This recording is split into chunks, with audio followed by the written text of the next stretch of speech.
Urban FM 104.5. Urban FM 104.5. Vous êtes sur les 104.5 Urban FM, la station urbaine. Comme je vous l'ai dit, on a notre premier invité de la journée, c'est Monsieur Munganga Magloire Désiré. Il est coordonnateur scientifique et avec lui, on va parler des changements climatiques. C'est à l'ordre du jour. René, tu connais les changements climatiques?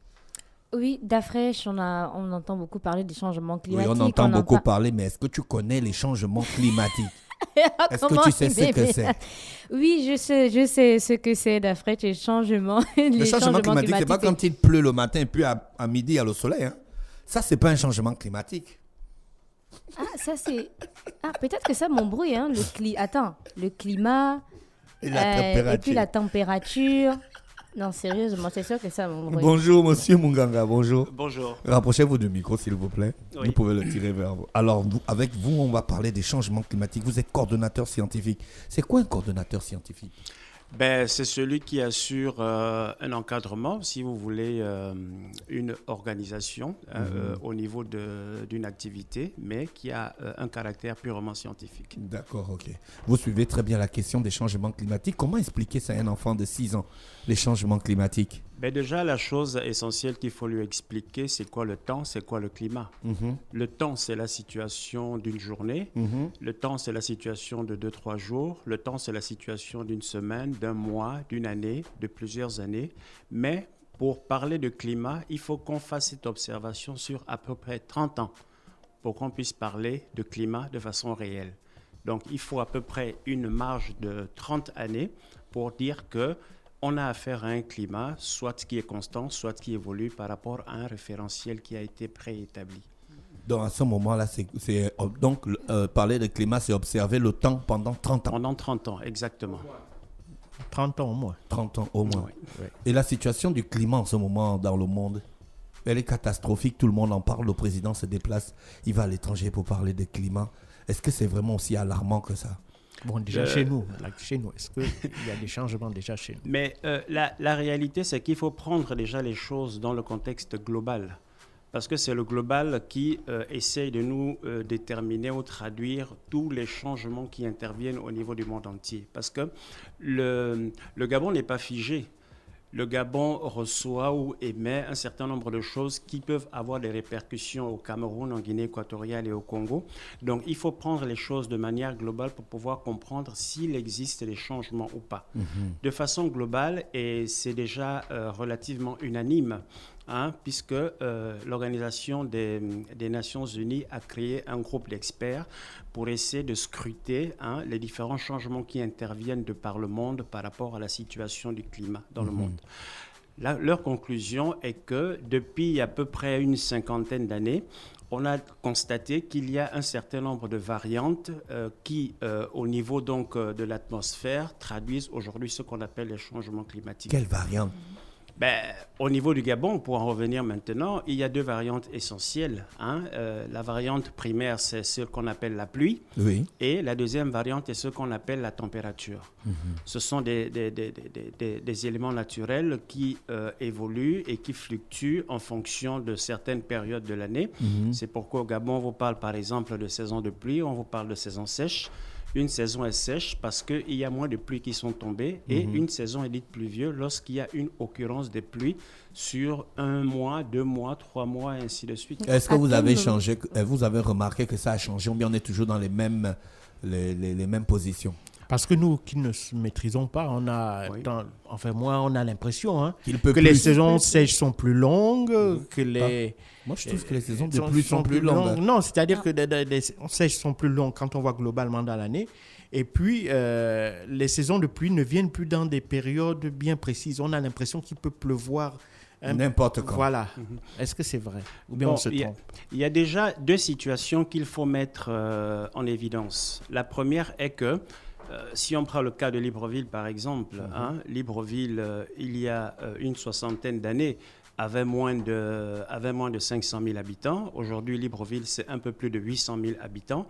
Et moins de personnes dans un environnement, ça crée un certain nombre de conditions au niveau de l'atmosphère qui ne sont pas les mêmes que 1000 ou 1 million de personnes dans le même environnement. Vous voyez ? une forte concentration de population dans un environnement, ça crée forcément ce qu'on appelle des bouffées de chaleur. Et ces bouffées de chaleur peuvent influencer justement les nuages qui sont les vecteurs des pluies. Ces nuages peuvent être décalés ou déplacés vers un environnement où il pleuvait relativement moins. Et c'est pour cette raison que vous allez certainement penser qu'il y a une variante au niveau des pluies d'un endroit vers un autre. Mais en réalité, c'est cette forte concentration de personnes-là qui peuvent, avec les bouffées de chaleur qu'ils émettent, occasionner les différentes variations que l'on constate aujourd'hui. Donc on peut dire que c'est ce qui nous amène peut-être à croire qu'on a tendance à croire qu'il pleut plus dans la zone d'Angondje que par exemple ici au centre-ville où il pleut un peu plus dans la zone de Nzangayon. Pour prendre la particularité de la zone d'Angondje, vous-même vous voyez que Angondje est encerclé de forêts.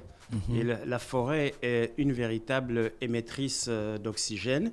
Et c'est cet oxygène qui peut faciliter en fait la descente des nuages de pluie.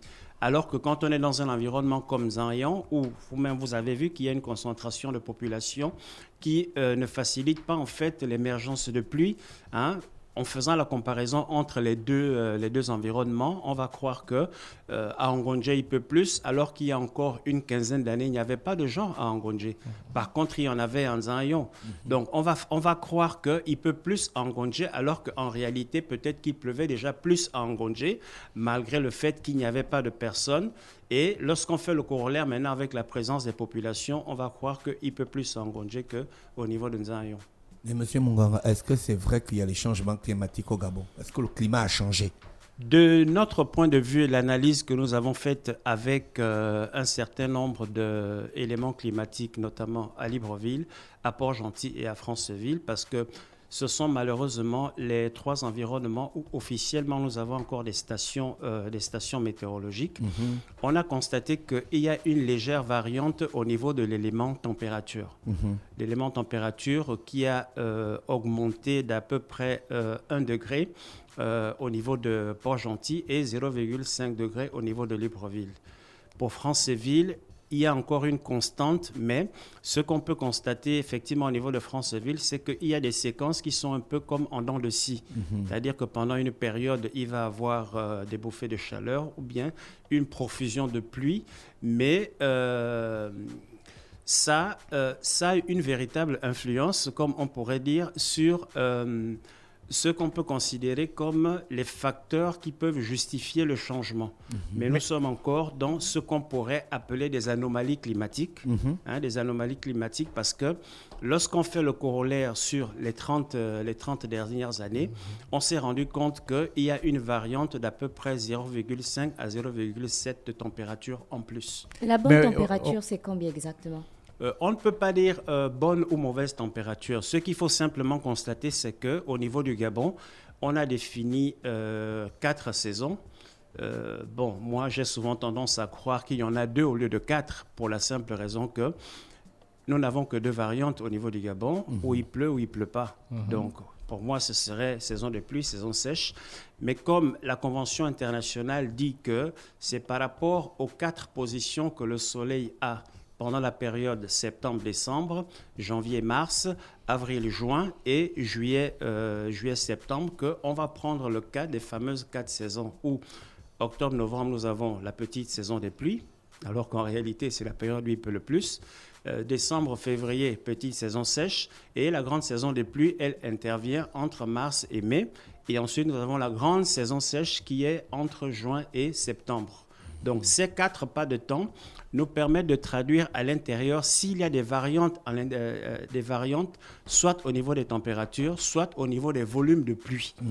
Mais ce que nous avons constaté durant les 15 dernières années, c'est qu'il y a une très grande quantité de pluie qui tombe désormais, non plus sur une période relativement longue, mais sur une période relativement courte. Alors, il peut pleuvoir en un jour ce qu'il pleuvait il y a une vingtaine d'années pendant 2-3 jours successivement. Ah bon? Mais qu'est-ce qui explique ça, selon vous? Mais de notre point de vue, on essaye de regarder les choses d'abord par rapport à ce qui est donné par l'instrument de mesure. Nous avons malheureusement l'inconvénient au Gabon de n'avoir que Libreville, Port-Gentil et Franceville. Et il y a certaines localités de notre pays où certains privés ont installé des instruments pour montrer qu'il y a un certain nombre de variations qui surviennent. 2 éléments majeurs. La forêt, elle, séquestre le carbone. La mer aussi séquestre du carbone. Vous allez vous rendre compte que lorsque le niveau de température augmente, ça crée des perturbations au niveau de l'atmosphère et va amener qu'il y ait des concentrations de pluie beaucoup plus grandes à des endroits par rapport à d'autres. Et donc ces variations, en gros, sont créées par l'augmentation de la température. Les activités humaines sont-elles les seules responsables du réchauffement climatique? Bon, il y a pendant des périodes relativement anciennes, il y avait des phases qui s'étiraient sur de très longues périodes qu'on appelle phases pluviales ou des phases displuviales. Les phases pluviales s'étirent sur à peu près des milliers d'années et pendant toute cette séquence-là, il y a des pluies en abondance. C'est la raison pour laquelle il y avait des grandes forêts, surtout dans la région Afrique centrale. Et quand le displuvial intervient, ça veut dire que c'était des périodes où il y avait des grandes sécheresses. Donc, les savanes étaient beaucoup plus importantes. Du point de vue naturel, c'est une séquence qui existe de façon naturelle. Mais on s'est rendu compte que, étant dans la période encore pluviale, cette augmentation de la température est en train de perturber tout le système naturel. C'est ce qui nous amène aujourd'hui à dire C'est-à-dire, ça perturbe le système naturel. Soyez un peu plus explicite. Mais quand je parle de système naturel, c'est-à-dire que la température augmente déjà de manière anormale. C'est pourquoi vous constaterez qu'on fait appel maintenant au facteur humain, qui est aujourd'hui le facteur aggravant de ce processus qui, en réalité, est relativement naturel. Mais l'homme devient un facteur aggravant de ce processus, ce qui fait que si la température devait augmenter de 0,5, elle augmentera peut-être du double ou du triple. Au regard de tout ce que vous avez observé au cours de ces 30 dernières années, si vous deviez faire une projection pour les 30 prochaines années, vous pensez que les températures iraient encore à la hausse, qu'on aurait encore un dérèglement saisonnier plus intense, soit en termes de quantité de pluie, soit en termes de durée, soit de la saison de pluie ou de saison sèche? Là, ça dépend maintenant des régions du Gabon, parce qu'il y a des régions dans le Gabon où il pleut plus, c'est essentiellement au niveau de la bande côtière, et il y a des régions de l'intérieur du pays où il pleut relativement moins. Donc, en fonction de ces différentes régions, on constate que le niveau de pluie a relativement baissé, surtout à l'intérieur du pays, et que ces périodes où il pleuvait, par exemple, un peu plus longtemps, se raccourcissent. C'est-à-dire que mars était, par exemple, le mois où il pleuvait le plus dans l'année au niveau de l'ensemble du territoire. Mais on se rend compte que mars a désormais moins de nombre de jours de pluie, mais toujours avec presque les mêmes quantités. Ouais. Donc les quantités sont relativement aussi importantes, mais avec des temps relativement courts. Ce qui, de notre point de vue, va forcément générer des catastrophes qui vont avoir un caractère irréversible parce que... Quel genre de catastrophe? Parce que si tous les pays du monde se réunissent pour parler des changements climatiques, c'est qu'il y a quelque chose de dangereux qui se cache. Le premier danger que nous voyons ici, c'est que, pour prendre le cas de Libreville et Port-Gentil, où il y a une très forte concentration de la population, où on sait qu'il y a aussi des enjeux qui ont un caractère stratégique, le phénomène de l'avancée de la mer, c'est en grande partie lié au désordre de notre occupation.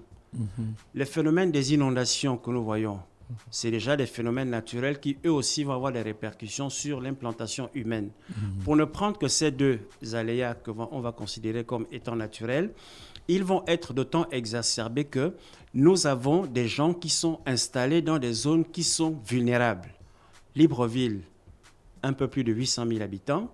Port-Gentil, qui est quand même le poumon économique et géostratégique de notre pays, sont quand même les deux environnements où le risque va être très élevé avec l'avancée de la mer et avec le phénomène d'inondation. La mer avance vite. La mer avançait à un rythme, surtout dans notre région du golfe de Guinée, au rythme de 1,5, sinon 2 mètres par an. Aujourd'hui, on s'est rendu compte que ce rythme est complètement déréglé. Il arrive certains endroits maintenant où nous avons 4, 5, 6 mètres de perte de terre par an. Et le fait le plus catastrophique, c'est au niveau de la zone de Pongara, Vous avez entendu parler de la baie des Tortues au niveau de ce que grossièrement certains appellent la pointe de Nid, mais il s'agit en réalité de la pointe Pongara, qui a des pertes qui vont au-delà de 60 à 80 mètres tous les 2 ou tous les 3 mois, malheureusement. On peut considérer que dans 10 ou 15 ans, il y a des zones qui vont disparaître? Des zones disparaissent déjà, malheureusement. Bon, pourquoi nous, les pays africains, doivent nous donner l'argent pour participer à la 100 milliards. à la 100 protection de la milliards. nature, à empêcher les changements climatiques? Est-ce que c'est possible que l'argent puisse empêcher les changements climatiques? Ou du moins essayer de la limiter, de la ralentir.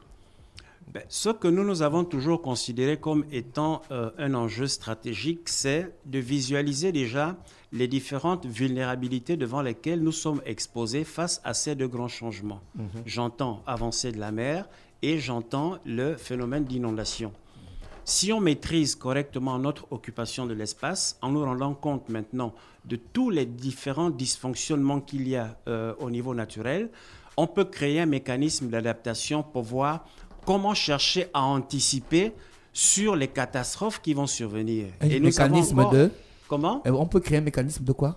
Un mécanisme d'adaptation, c'est-à-dire voir comment on peut s'adapter à tous ces phénomènes naturels. Et ces mécanismes-là, c'est lesquels? C'est créer, par exemple, des bassins versants comme le Premier ministre vient de l'inaugurer, ou bien parfois voire même déplacer certaines populations de zones où on estime que le risque est trop élevé en termes d'inondation. Ou bien stopper la déforestation. Ou bien prendre des mesures plus drastiques pour essayer de limiter au maximum la déforestation.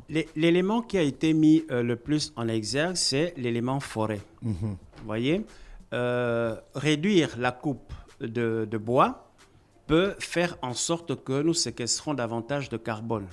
Et plus on séquestre du carbone, plus on participe à l'effort mondial d'émissions de gaz à effet de serre. C'est en cela que nous, on peut compenser. Nous, on compense en préservant notre forêt et en compensation, le système international nous verse de l'argent pour l'effort que nous faisons. Et à nous maintenant de voir comment créer un mécanisme pour que là où nous aurons des catastrophes, on puisse le mieux s'adapter possible. En parlant des forêts, est-ce qu'il y a des essences qui sont le plus touchées par rapport à d'autres? On s'est rendu compte, et ça c'est une étude récente qui a été menée au niveau de la zone de la Lopé, où on s'est rendu compte que la fructification de certaines essences qui sont consommées par l'éléphant se fait soit de manière tardive ou ne se fait plus avec les mêmes quantités qui étaient produites précédemment. Il y a un fait qui est aussi intéressant à regarder désormais, surtout durant les 3 ou 4 dernières années. Je ne sais pas si vous vous êtes rendu compte que nos manguiers n'ont plus produit autant de mangues. Oui, nous l'avons vu avec des mangues, nous l'avons vu avec l'année la dernière, tanga. ce n'était pas aussi... comparativement à 2019 ou 2018. Moi, j'ai un manguier chez moi. Exactement. C'est vrai que l'année dernière, il y avait, même cette année... On peut se retrouver avec 4 ou 5 manguiers et un seul qui donne des fruits, les 4 autres, lorsque ça a donné des fleurs, les fleurs sèchent complètement. Ça, ce sont des éléments qui permettent de dire qu'il y a déjà un certain nombre de mutations qui se produisent avec les variations de température au niveau de... Mais si la forêt participe à notre économie et qu'on nous demande de ne plus couper le bois, on va faire comment pour vivre? Mais l'enjeu n'est pas de ne pas couper le bois, c'est de couper le bois de manière responsable. Un peu comme je vous ai dit, lorsque la première grande étude nationale a été menée pour savoir quelle était l'activité qui était génératrice de plus grandes émissions au niveau du Gabon, on s'est rendu compte que c'était l'affectation des terres. Donc, on a désormais un plan d'affectation des terres qui est sur la table du gouvernement et vers lequel on est en train progressivement d'orienter les gens sur les meilleures manières d'occuper l'espace pour que ça contribue à réduire les effets d'émissions par rapport au désordre d'occupation que nous faisons. Et aussi à limiter le risque d'occuper un terrain qui peut être inondé. Déjà, nous n'avons pas au niveau de Libreville, malheureusement. Quand je parle de Libreville, j'essaie de le voir de manière globale. C'est autant Ovendo, autant Libreville, autant Akanda, autant Ntoum. ce que le jargon... le Grand Libreville. Voilà, appelle désormais le Grand Libreville. Et moi, j'y suis totalement favorable parce que quand vous regardez Libreville, Libreville n'a plus d'extension possible. Libreville est freiné au nord par la commune d'Akanda, Libreville est freiné au sud par la commune de Ntoum et Libreville est freiné à l'est par la commune de Ntoum à l'est et la commune d'Ovendo au sud. La seule alternative que Libreville a pour essayer de continuer à faire son extension ne peut être que la partie maritime.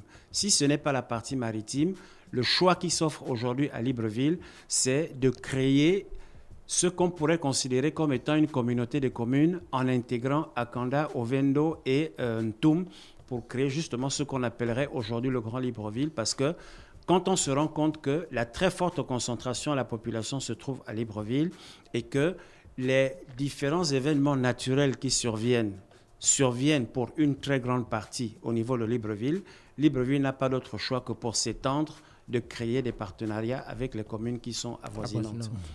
Et le phénomène d'inondation, comme vous le dites, ne serait pas en réalité de créer un système où, comme nous le voyons, le bassin versant, comme on le parle, parce que quand on essaie de regarder sur le terrain, en réalité, ils sont simplement en train de procéder à l'aménagement de ce qu'on appelle le lit mineur d'un cours d'eau. Parce qu'un bassin versant, ce n'est pas seulement la rivière principale. Un bassin versant, c'est la rivière principale et tous les embranchements que cette rivière a pour l'alimenter.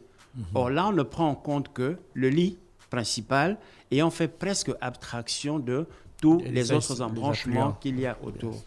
Et de mon point de vue, ce n'est pas de cette manière-là qu'on pourrait régler la problématique des inondations. Disons que c'est réglé en moitié ou en partie. En partie. Les changements climatiques sont donc bien réels, monsieur Munganga. Ben, les faits le montrent.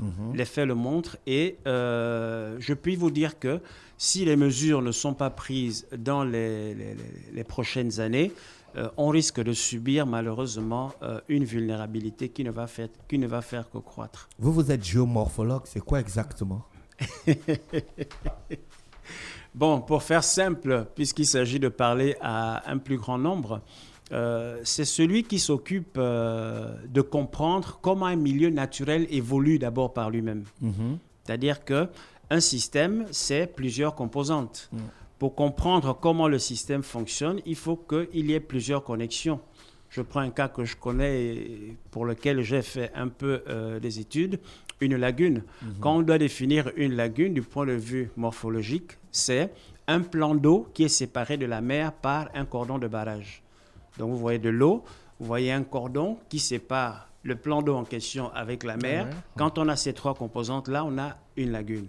Dès que le cordon est cassé, on n'a plus une lagune, on a désormais une baie. Donc, le géomorphologue, c'est celui qui étudie les processus d'évolution naturelle d'un espace. Maintenant, par rapport aux études que nous avons menées, l'idée pour nous était de voir, une fois on connaît le processus de fonctionnement d'un milieu, comment accompagner pour que l'aménagement puisse durer le plus longtemps possible et ne nuise pas au fonctionnement du processus naturel. Donc voilà un peu les pans dans lesquels nous sommes aujourd'hui pour essayer de voir comment contribuer le mieux possible à ce que l'occupation humaine réduise au maximum notre emprise sur le développement naturel des espaces. Et vous pensez qu'il y a des zones qui sont mal aménagées à Libreville? Pour ne pas être alarmiste, de la politique ici. Là. pour ne pas être alarmiste, j'ai juste deux choses à vous dire. La première, c'est que on a mis en place en 2010 le schéma directeur d'aménagement urbain de la ville de Libreville. Et jusqu'à aujourd'hui, nous n'avons pas un plan d'occupation des sols. Ça, c'est déjà une grosse lacune parce que le schéma directeur d'aménagement urbain, en réalité, il donne les grandes orientations sur l'organisation de l'espace. Et le plan d'occupation des sols donne les spécifications sur la façon dont chaque espace doit être aménagé.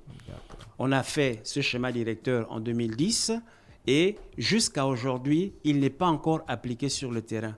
Et nous estimons que le gros du problème que nous risquons d'avoir, c'est en continuant à mal nous déployer sur certains espaces qui déjà sont naturellement sous l'eau ou dans l'eau, on continuera toujours à aggraver et à exacerber les phénomènes naturels que nous sommes actuellement en train de vivre. Et je puis vous dire que aujourd'hui est mieux que le grave qu'il y aura demain. Monsieur Munganga Magloire Désiré, coordonnateur scientifique qui est avec nous ce matin pour nous parler des changements climatiques. On vous remercie d'avoir accepté notre invitation. Je pense qu'on va encore vous inviter parce que le temps est trop court. Il y a trop de choses intéressantes à discuter avec vous. Merci. On vous souhaite donc de passer une bonne journée à l'écoute des programmes d'Urban FM. Merci. Urban FM 104.5.